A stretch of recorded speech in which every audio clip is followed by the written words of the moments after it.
On board with Stephen Wallace. Let's get more on the 29, Shannon. Stephen Wallace has definitely been battling some conditions in this car. He needs more forward bite, and he's been loose. They've been making some track bar adjustments every time they come down pit road. This is a track that Stephen Light had a lot of faith coming into, a lot of confidence. He's run some ASA races here. He said, I feel comfortable. I know this racetrack, and I know if he get it done, and this has been a great run for him so far today. Trying to look underneath. He's going to try that low line on Light. You're on board with him. Yeah, Stephen had a bad pit stop a little while ago. Oh, they get loose, and that's a big advantage for the 66. Thank you. That's right. Okay, go keep sliding. Darnell's into the wall. He checked up on turn 4, and then into turn 2. He loses it. In front of me. Take another look at some of this action. You saw Darnell get loose coming off the corner and caused the 29 of Stephen Light to check up. Let's watch Eric get in the corner now. Just loose. It looked like he might have had a right rear tire going down. Yeah. Behind him, Stephen Wallace in the 66 car. The car is free off. They did make an air pressure adjustment, 4 tires on their pit stop on lap 91. But you've got to give a whole lot of credit to Stephen Wallace. Despite the run-in with Trevor Bayne, he has been able to stay solidly in the top 10 all night long. He stayed calm, he stayed cool, and he's been running up front. Here comes the 66 Steven. is going to go by both of these guys. Stevens consistently the fastest car on the racetrack. He's ready to go drive down the bottom and says, I'm out of here, guys. Let's not have another caution. I'm going to run down the leader and pass him. Oh, man, he has got a fantastic car tonight. And look at that right front damage. Randy said he was loose, and that right front creates downforce. I just wonder if it helped this car to handle better yet with the damage. Well, and the longer the run goes, we've seen some cars fall off. Wimmer's one of them. Another one is Ron Hornaday. He's dropped all the way back to 9th. One of the things here that I've seen on Stevens' car, he's running the lowest line out of everybody. He's consistently running the middle of the racetrack to the bottom of the racetrack. His car is very fast. It looks like he gets in the corner low, goes up high, the diamonds the corner, and just shoots off those corners on the bottom. We'll see him pull this thing down, close to the line, then rocket straight up. But really getting in the corner deep. Let's watch his closure on the 88. This is where he turns down right here, picks the throttle up, and that's where this flat part of the racetrack is really not desirable, but it's working for him. Seems to be. While all this continues, we'll just let you know everything's holding station up front. Carl Edwards is your race leader. That's the view from the outside between these two. They're battling it out for 4th position. On board now with Brad. Stephen's done a great job all night long to get thrown to the back of the pack for something that really wasn't his doing. He's kept his cool. Man, he's fixing to have a very good night. There you can see his last lap, 103, much quicker than the leader's last lap at 101, just what you were talking about, Randy. Well, this is a tempting part of the race, though, to dive that thing in side by side with the leader, get into turn 3. Randy, it seems like turn 3 can handle it better, but when they get down the middle of turn 1 and 2, I see these guys all getting loose if they get pinned on the bottom. It is. As equal as his racetrack is, both corners, here comes Stephen. Going to probably clear him on this lap. He's got him. He's got him. It looks like Brad just gave it to him, too. So move Wallace up to 4th. Brad goes back to 5th. That's Jason Keller right there in the 27. And Keller has really fallen off. He's now 3 laps down. He would have never thought they were going to go 60 laps on the green. That's why he didn't pit back at lap 90. Yeah, and it's really cost him. He's been hung out to dry. I tell you, this new crew chief we got, Trip Bruce, who was Johnny Benson's crew chief on his championship-winning truck last year, has really done a job for us. Just really got it going. 66 of Stephen Wallace. There's some lap traffic in front of him, and he's just dive-bombing the bottom of the track to get out of the way.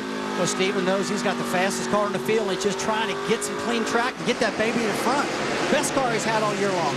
Now, all of a sudden, Kyle Busch showing some life again. So, down the stretch. Now we've got the top 5 in the Nationwide Series here at ORP. And look, as you're on board with Stephen Wallace, he's trying to get underneath the 88 of Keselowski. Guys, this is what NASCAR needs. This is what the fans love, side-by-side, short-track racing. These people are going crazy here. And you know what? They're going to see it again next week. That's right, going to Iowa. Hang on there. Take a look. That'll be a debut race. The Nationwide Series has never raced there until next week. And Stephen Wallace has cleared Keselowski, moved Stephen up to 4th. Stephen has put on a wonderful show tonight. Kept his head when he could have very easily got upset and thrown it all out the window.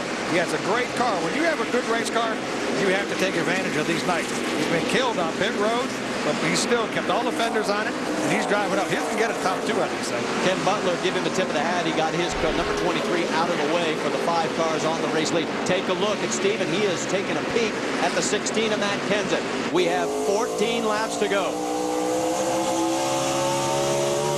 Well, Randy, it's so tempting. I mean, we all talked about the top side of the racetrack being the preferred line, but he keeps running on the bottom and making it work down there. Yeah, he's been there all night. He found a lane that race car liked. It's fast. He's been consistently the fastest car all night long, and it's working, man. So he pulls that thing down the yellow line, stands on the throttle. It looks like John Force off the corner alongside of Kenseth right there. Still got a corner underneath. Cannot make the pass, though, as Kenseth holds on. Those 3 cars in front are first, second, and third. That's how close this race is.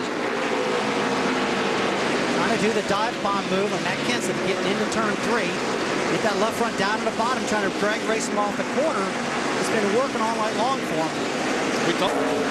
And again, taking a look is Stephen Wallace. Trying that low line, sliding up a little bit. Maybe the tires look like they might be going away. I can tell you, Carl Edwards is 9/10 of a second ahead of Kyle Busch. Take a look at the 66. He is trying again as Stephen Wallace taking a peek underneath Matt Kenseth. One of the things I've noticed what Kenseth has been doing, going into 3, he lowers his line just enough to really mess Stevens' timing up. And here comes Keselowski. And all of a sudden, now the 16 comes down on the low side. Boy, look at Keselowski going to the top side now. Whoa! Are they going to try 3 wide? Yes, they are. And Keselowski, wow. I don't know how anybody didn't touch there. That's one thing, this racetrack.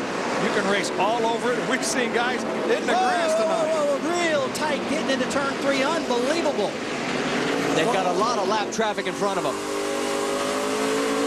6 winners on the high side, can't do anything but stay there. And these guys are driving hard. This is the hardest I've seen these guys run all year long. I'm talking about all of them in that pile right there. This is the best battle on the racetrack right now. The 20 car, Brad Coleman, is lap traffic. He is 1 lap down in 16. Steven says, okay, let me catch my breath. We got a second. I got nobody on the outside of me. I'm going after Kenseth again. I got 4 laps to get it done. Well, he's got to set up Kenseth to get it done because Brad Keselowski, every time they get side by side, he starts working the top side of that racetrack and takes both of their lines away. He's got to be careful. If everything stays status quo, take a look as this battle continues. Kenseth takes the low line. Stevens a little lower. And you see the lap car, Eric McClure, taking their line away, and that really hurt. Here comes Keselowski on the bottom now. 2 laps to go. White flag next time by for the race leader while all this is going on. What a great race this has been. Here's a race right here. Another dive bomb into the corner, into turn 3. You don't think these guys are driving hard? These guys are sideways coming out of the corner. Yeah, but you know what, Randy? They got good runs going now. This is the top 5. They can't screw it up. They've looked good all night long. They've gained some points. Here comes Carl. He takes his 22nd Nationwide Series win. Second place, Kyle Busch. Matt Kenseth holds on. Brad Keselowski got around Stephen Wallace for 4th. There you see Hornaday, Bain, Leffler, Wimmer, and Kenny Wallace with a great run into the top